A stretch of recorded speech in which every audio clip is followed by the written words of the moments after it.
Hello guys, in this video I am going to show you where can you find your QR code on the My BMW application. But first I just want to mention, don't forget to subscribe to my channel, because at 10,000 subscribers I am going to show you my whole YouTube revenue statistics and growth strategy, how to make money online. Now let's jump into it.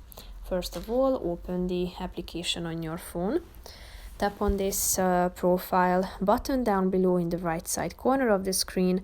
Tap on profile data at the BMW ID section at the top. And here you are going to find this profile picture section at the top.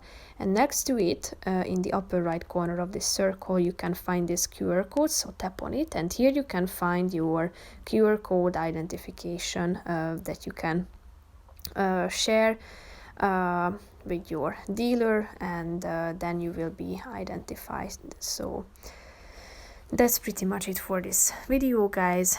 See you in the next video. Bye bye.